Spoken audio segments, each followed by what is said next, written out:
বাচ্চাদের হেফাজতের জন্য দু একটি দোয়ার কথা বলেন। আমি যতটুকু বুঝি, সন্ধ্যার পরে পরেই আমার বাচ্চা মনে হয় কি যেন দেখতে পায় এবং এতে সে অস্থির হয়ে যায়। এটা কি আসলে জিন কিনা আমি বুঝি না, তবে বাচ্চার কান্নাকাটিতে তখন আমাদের পরিবারের অবস্থা খুব ভয়াবহ হয়ে যায়।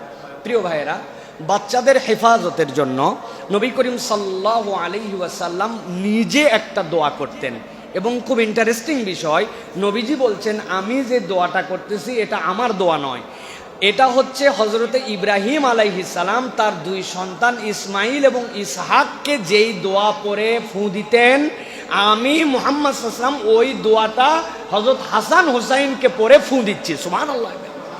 তাহলে ইব্রাহিম আলাইহিস সালামের দোয়া, কোন দোয়া? আমরা যেটা জানি, আউযু বিকালিমাতিল্লাহি তাম্মা, আমি আল্লাহর কাছে আশ্রয় প্রার্থনা করছি তার মহা পরিপূর্ণ আল্লাহ রাব্বুল আলামিনের কালিমা দ্বারা। এরপরে আমি কি বলতেছি, ওয়া মিন কুল্লি শাইতানিন ওয়া হাম্মা, যত ধরনের শয়তান যারা ধোঁকা দেয়, তারা ক্ষতি করে, ওই শয়তান থেকে। সাথে সাথে আমি আরো একটা জিনিস আল্লাহর কাছে চাচ্ছি, সেটা কি? ওয়া মিন কুল্লি আইনিন লাম্মা, আল্লাহর নবী বলছেন আল আইনু হাক্কুন, চোখ লাগা সত্য। মানুষকে চোখ লাগায় আমি জানি না।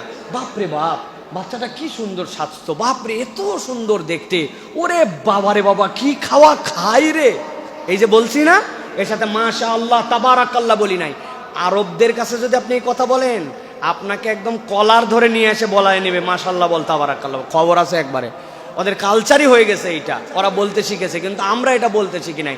একটা বাচ্চা সুন্দর করে হাঁটতেছে, আপনি ওয়াও, এমন ওয়াও মারছেন যে আপনার চোখের বাপ মায়ের চোখের নজর লেগে যেতে পারে, আপনি অস্বীকার করতে পারেন, কিন্তু নবীজি বলছেন আল আইনু হাক্কুন, এটা সত্য।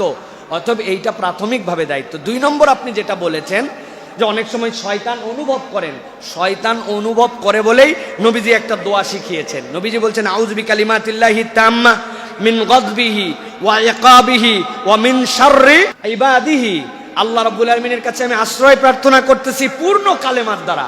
আল্লাহ, মানুষ যে অকল্যাণ করে ওই অকল্যাণ থেকে তুমি তাকে হেফাজত করো। সাথে সাথে নবীজি বলছেন ওয়া মিন হামাযাতিশ শায়াতিন ওয়া আন ইয়াহদুরুন, শয়তানের কুমন্ত্রণা, ওয়া আন ইয়াহদুরুন, তার উপস্থিতি থেকেও আমি আশ্রয় চাই। শয়তান উপস্থিত হয়ে গেলে ঝামেলা বাধার জন্যই না নবীজি এই দোয়া শিখিয়েছেন। এই জন্য এই দোয়াটা আমাদের জন্য শেখার চেষ্টা করতে হবে। আউযু বিকালিমাতিল্লাহি তাম্মা মিন গাযবিহি ওয়া ইকাবিহি ওয়া শাররি ইবাদিহি ওয়া মিন হামাযাতিশ শাইতান ওয়া আন ইয়াহদুরুন। এই 2টা আমলের সাথে আরেকটা আমল করবেন ভাই। সন্ধ্যাবেলা নবীজি বলছেন জানালাগুলা বিসমিল্লাহ বলে লাগাই দাও, পর্দাগুলা টেনে দাও। মাগরিবের ঠিক আজানের আগ মুহূর্তে প্রত্যেকটা বাড়িতে এটা সতর্ক হতে হবে, শয়তান বাড়িতে ঢুকে যায়। বিসমিল্লাহ বলে একটু জানলা লাগাই দিলেন, পরে খুলে দেন, কিন্তু পর্দাটা টেনে দিতে হবে, জানলাটা টেনে দিতে হবে। এটা নবী করিম সাল্লাল্লাহু আলাইহি ওয়াসাল্লামের আমল। আর বেশি ডিস্টার্ব যদি করে, অনেক সালাফরা বলেন, তাহলে সূরা ফাতিহা 7 বার পরে লবণ পানি দিয়ে বালতির মধ্যে একটু ওর মধ্যে ফু দিয়ে আপনার ঘরগুলা মুছে দিতে হবে ইনশাআল্লাহ। এই 3টা দোয়া, এইগুলা পরে যদি তাকে ফু দেন এবং গা বন্ধ করে রাখেন, শয়তানের কোনো সাধ্য নাই যে আপনার সন্তানকে ডিস্টার্ব করে। এই আমলগুলা আমাদের চর্চা হওয়া উচিত। আল্লাহ রাব্বুল আমিন আমাদেরকে বোঝার তৌফিক দান করেন।